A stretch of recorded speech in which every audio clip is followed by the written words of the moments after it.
네, 주식 농부님들 반갑습니다. 추세와 수급에 따른 추석입니다. 오늘 분석할 종목은 노바텍이 되겠습니다. 종목 분석에 앞서서 구독, 좋아요, 댓글, 알림 설정까지 해두시면 저의 길을 받아서 주식 투자가 대박 나실 겁니다. 더불어서 하단에 인기 동영상과 재생 목록에 많이 본 동영상도 있으니 투자에 참고하시기 바랍니다. 예, 노바텍도 지금 상당히 고점에 있죠? 예, 일단 리포트 내용 먼저 말씀드리도록 하겠습니다. 방향성과 성장성 모두 좋다. 이런 제목이고요. 2023년 폴더블 신제품에는 Z 폴더 및 Z 플립 시리즈향으로 마그넷 공급 예정으로 실적 성장이 전망되고 있다. 2023년 5월부터 전장부품 티어 업체향으로 IDB 즉 전자브레이크와 MPS 즉 조향장치용 마그넷 센서를 공급하기 시작했다. 신사업으로 2차전지 습식, 건식, 탈철기 비즈니스를 연초부터 준비해왔으며 올해 하반기 내 시장 진입 가시화될 전망이다. 동사는 QI2 방식 충전기를 선제적으로 개발 및 제품화에 완료했으며 2024년부터 2025년에 도입에 따른 납품 가능성이 높다. 3분기 폴더블 폰향 마그넷 매출이 본격적으로 반영됨에 따라 성수기 효과를 기대하고 있다. 네오디뮴 자석 기반으로 2차전지 전장 등 다양한 신사업 포트폴리오를 확장 중이며 본격적으로 신사업 매출이 실현되는 2025년까지 가파른 성장세가 기대된다. 뭐 이렇게 돼 있는데요. 이제 또 이슈를 한번 또 찾아봤더니 이런 이슈가 있더라고요. 테슬라가 히토류 대체 페라이트 채택 기대감 관련주로 부각됐다. 뭐 이런 이슈도 있었다는 거죠, 과거에. 그러니까 여러 가지로 지금 걸려 있습니다. 뭐 이게 핸드폰 관련된 것도 있고, 그 다음에 이제 히토류 관련돼 가지고도 움직인다고 보시면 되겠습니다. 근데 지금은 움직이는 거는 아무래도 이제 히토류 관련돼 가지고 움직인다고 보시면 되겠죠. 자, 일단 추세적으로 보시게 되면은, 일단 그 첫 번째 상승 추세. 자, 두 번째 상승 추세.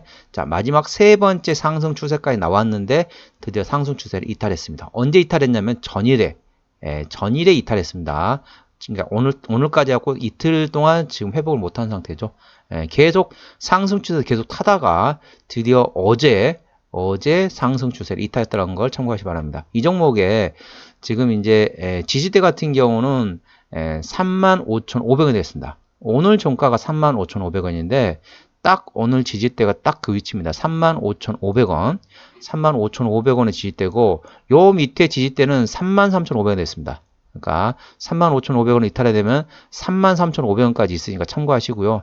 저항대 같은 경우는 39,500원이 됐습니다. 39,500원이고 그 윗구간은 신고가 구간이기 때문에 신고가는 5일선 대응하라고 말씀드렸죠. 참고하시기 바랍니다.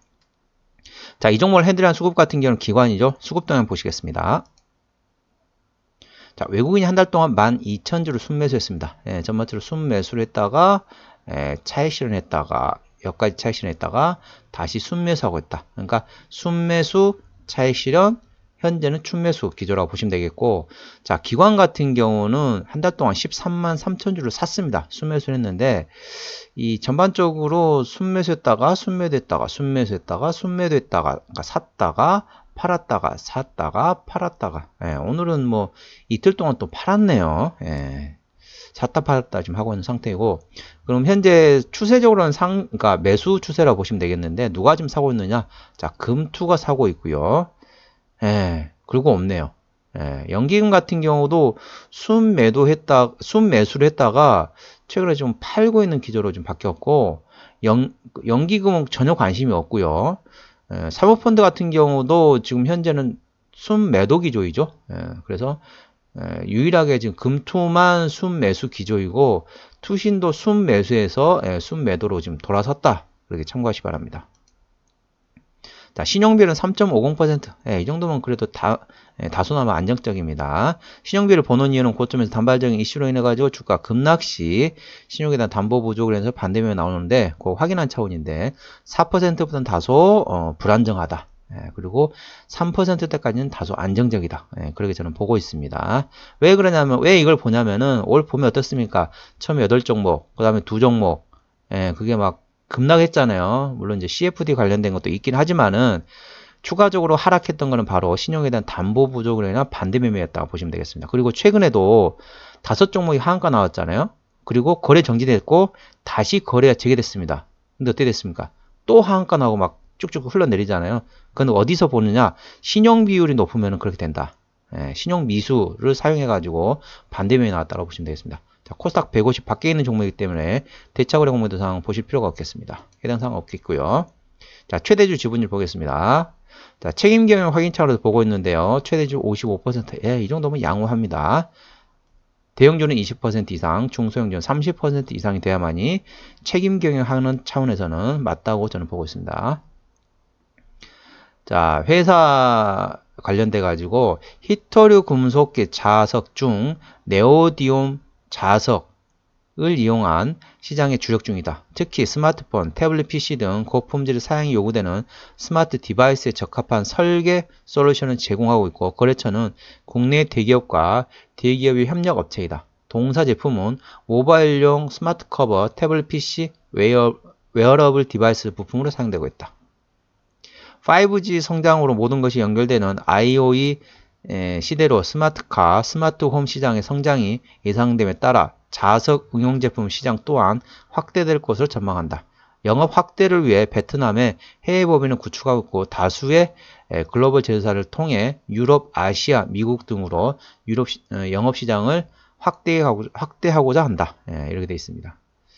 그러니까 지금 뭐 이제 미중 간의 무역 분쟁인데, 지금 조금 짧게 말씀드리면은 이제 과거 말씀드릴게요. 시간이 좀 될지 모르겠지만, 과거에 어떻게 됐냐? 과거에는 미국과 중국 간에 이제 무역 분쟁 발생하기 전에 어땠냐면은, 자, 그러니까 중국에서 물건을 만들어 가지고 미국에다 물건을 팔죠.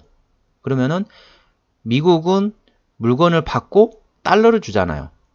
달러를 주고, 그러면은 중국은 그 받은 달러로 미국의 국채를 샀어요.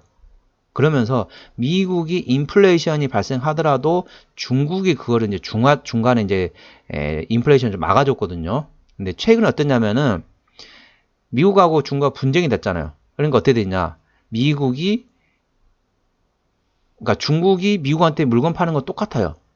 그런데 예전 같았으면은, 그러니까 미국이 중국한테 딱 주잖아요. 달러를 주잖아요. 그걸 가지고 미국 국채를 사줬거든요. 미국 국채를 사주면서 미국의 인플레이션을 좀 막아줬어요. 그런데 요즘 어떻습니까? 중국이 미국 국채를 안 사요. 그 달러 가지고. 중국에서 미국 국채를 안 사니까 미국의 인플레이션이 지금 잠잠해지지 못하고 있잖아요. 계속 지금 그렇다 보니까 미국은 이거 이제 금리를 그만 올려야 되는데 그만 올린다 하면서도 올해 23년 하반기에 두 번을 또 금리 인상한다고 하잖아요. 그 이제 금리를 잠재우려면은 중국이 미국의 국채를 좀 사줘야 돼요. 참고적으로 지금 얼마 전가 한 작년까지만 하더라도 미국의 국채를 가지고 있는 보유국 1위가 중국이었고 2위가 일본이었는데, 현재는 일본이 1위, 2위가 중국이라고 보시면 되겠습니다. 이번에 시간이 좀 길어지는데, 이번에 제닛 앨런 미국 재무장관이 중국으로 날아갔잖아요. 중국으로 날아간 이유가 뭐냐면은 이해가 안 가잖아요. 예를 들자면은 국무부 장관이 간다든지 그러면 이해가 되는데, 재무부 장관이 중국을 왜 가지? 그렇게 생각하시는 분들이 상당히 많으실 거예요. 그러니까 속내는 뭐냐면은 제닛 앨런 재무부 장관이 가가지고 중국 사람한테 조금 달래는 거예요. 어른들 우리 좀 잘 해보자. 그러면서 얘기를 하는 거죠. 우리가 잘해보자. 그러면서 우리나라 미국 국채 좀 사줄래? 그런 거죠. 왜?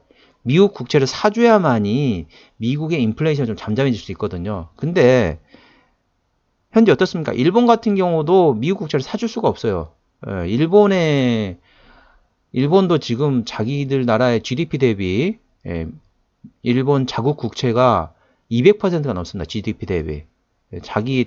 그렇다 보니까 일본은 금리를 못 올리고 있잖아요. 금리를 올릴 수가 없습니다. 왜냐하면 금리를 올리게 되면 그만큼 국채에 대한 이자가 계속 늘어나니까 GDP 대비 200%가 엄청난 거죠. 그렇기 때문에 일본은 미국에 있는 국채를 더 이상 살 수가 없어요. 그런데 중국밖에 살 수 없거든요. 그래서 이제 제니 옐런 재무부 장관이 중국을 날아가서 우리 좀 국채 좀 사달라. 그렇게 지금 얘기하러 갔다. 참고하시기 바랍니다. 말이 좀 많이 길어졌네요. 최근 이제 상황이었다는 걸 말씀드리고, 좀 짧게 할게요. 매출액 같은 경우는 작년에 1100에서 올해 1200, 내년에 1400 괜찮습니다. 영업이익은 작년에 260, 올해 360, 내년에 412 전반적으로 좋아지죠. 당기순이익은 작년에 143, 올해 274, 내년에 310억. 자, 분기 실적 보시게 되면은 1분기 때 작년에 138억에서 68억으로 2분기도 작년에 58억에서 78억으로 조금 나아졌네요. 3분기는 작년에 75에서 올해 103억, 4분기는 6억 적자에서 100억 원. 그래서 전반적으로 3분기, 4분기로 갈수록 실적은 훨씬 더 좋아진다. 전년 동기 대비 계속 실적은 좋아진다라고 보시면 되겠습니다. 당기순이익도 마찬가지죠. 74, 57, 86, 53. 작년 대비 전반적으로 괜찮다라고 보시면 되겠습니다. 자, 부채비를 보시게 되면은 8.59%. 이 정도면 무차입 경영이죠. 유보율은 2,500%이기 때문에 재무적으로는 상당히 짱짱하다고 보시면 되겠습니다. 영업이익률은 29%, 거의 30%면은 일반 제조업 5에서 8%이기 때문에 거의 한 4배, 3배, 4배 이 정도 된다고 보시면 되겠습니다. EPS 같은 경우는 3,087원, BPS는 18,800원이 됐습니다. 자, 3,000원 기준으로 보겠습니다. 3,000원 기준으로 보면 현재 구간의 PER 한 11배 정도밖에 안 됩니다. 영업이익률 30%면은 영업이익률이 30%면은 15배에서 20배 정도 충분히 줄 수 있거든요. 현재 구간이 PER 11배 구간이기 때문에 비싼 구간은 아니다. 18,000원에서 39,000원까지 2배가 뛰었음에도 불구하고 현재 구간은 PER 11배밖에 안 됩니다. 아까 말씀드렸다시피 영업이익이 30%가 되면은 PER 한 15배에서 20배 줘도 뭐라 할 사람 없어요. 현재 구간은 2배 이상 점프했지만은 상승했지만은 아직까지도 고점은 아니다. 그렇게 저는 보고 있습니다. 밸류에이션은 지금 현재는 아직도 올라갈 가능성은 상당히 많이 남아있다고 보시면 되겠습니다. 자, 어디서 매출이 나오느냐? 자, 마그넷, 자석이죠, 자석. 그리고 심재에서 39% 나옵니다. 그리고 자본금 변동 내역은 없네요. 유상증자 한 게 없네요. 스탁 옵션만 하고 있고 무상증자, 뭐 주식 배당 뭐 이런 것만 있고 그렇기 때문에 아까 보셨다시피 거의 무차입 경영이잖아요. 그 돈을 빌린 게 거의 없습니다. 부채비율이 거의 없잖아요. 그리고 유보율도 짱짱했었고 자회사들은 이런 회사들이 있습니다. 무역 및 제조회사 그리고 제조 외주 가공 이런 회사들이 있다고 보시면 되겠습니다. 노바떼 아까 말씀드린 것처럼 자 지휘 때 말씀드렸죠. 35,500원 그 다음에 33,500원 39,500원 참고하시고요.